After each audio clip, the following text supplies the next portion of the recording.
the news because the league announced some investigation results, and with that, some additional corrective action. They revealed the results of an investigation within Portland Thorns FC and Washington Spirit, not to be confused with the official joint team investigation. This was a separate third party conducted investigation, and for Portland Thorns, revealing that allegations that that were brought up pretty much during the playoff run for Portland Thorns here. So November of 2022, allegations around assistant coach Sophie Clow, athletic trainer Pierre Sobriere, Dr. Brown, the team's official physician.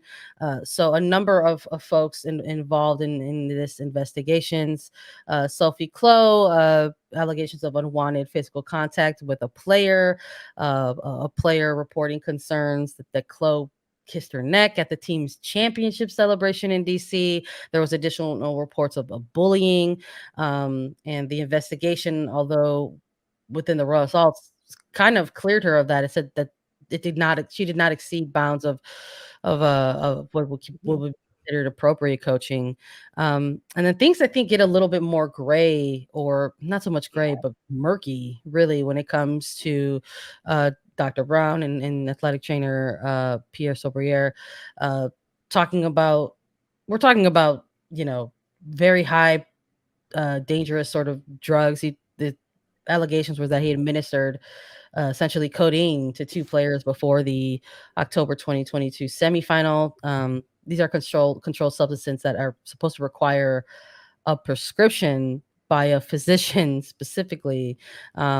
And not only was it during the semifinal, that apparently it was issued on multiple occasions without prescription and physician supervision. And then that's where I'm talking about murky, because you're getting into like federal and state law violations versus something like a league policy. And this part of this sort of, I guess, came to light because the team Dr.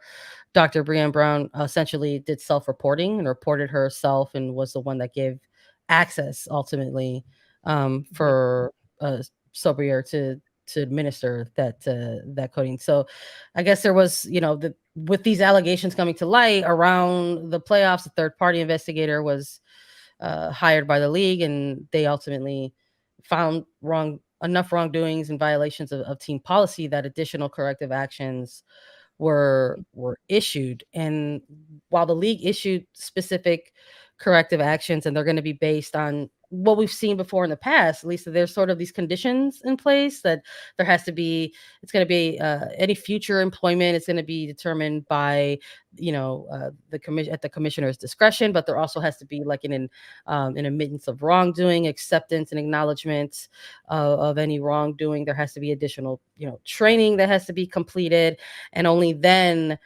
could they possibly be considered. But things like, you're getting into things like boards and medical boards when it comes to things with Dr. Brown and Mr. Sobriere. So I've just it's a little murky, I think, in some areas, and then for Portland Thorns, they even took it a little bit of an additional step forward within the consequences, and these particular people have been fired from the Thorns, although Dr. Brown still remains the team doctor with the club.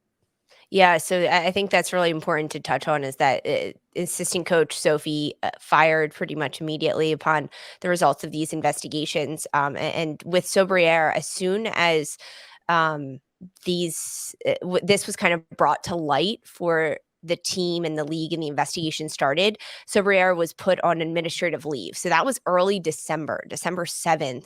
And since then, he's now been fired due to the results of this investigation, administering codeine to two players, and one of them uninformed, the player unaware that it was happening to them,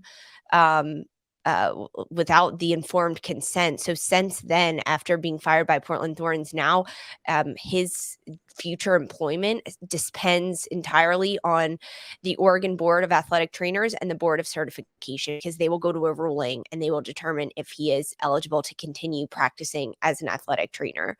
And I think it's really important that the league enclosed details about Dr. Breanne Brown and her involvement in this situation, because Dr. Brown self-reported herself to the league and to the team, saying that she gave Sobriere access to the codeine. And according to the NWSL, she was uncomfortable with that decision and then promptly communicated to Sobriere that the codeine should not be administered.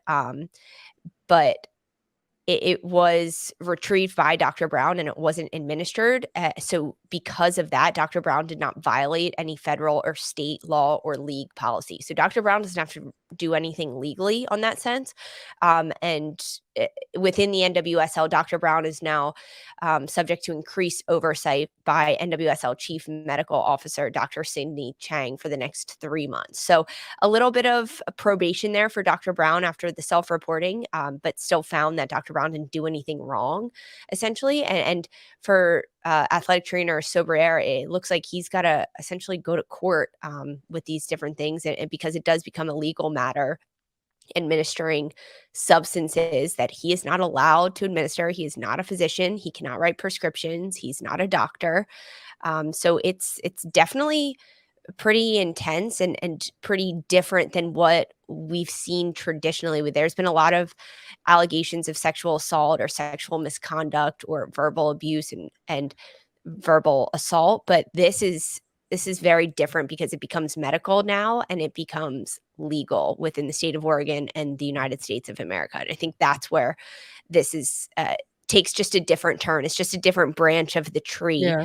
in which the league now has to kind of look at and say, okay, we've got anti-harassment laws in place. What else Yeah. can we do to make sure that this doesn't go any further as it continues to progress? Yeah, it's one of those things that we're gonna have to keep an eye on, because there's like another component to that we'll probably have to, that we'll probably get an update on further along the line. For Washington Spirits, we had chatted And during. with Pierre Sobriere, before we move on to that, that is Crystal Dunn's husband, which has been reported throughout all of this. Just for those that don't know, I know people in our chat right now are saying that and talking about it. For those listening, though, they are married.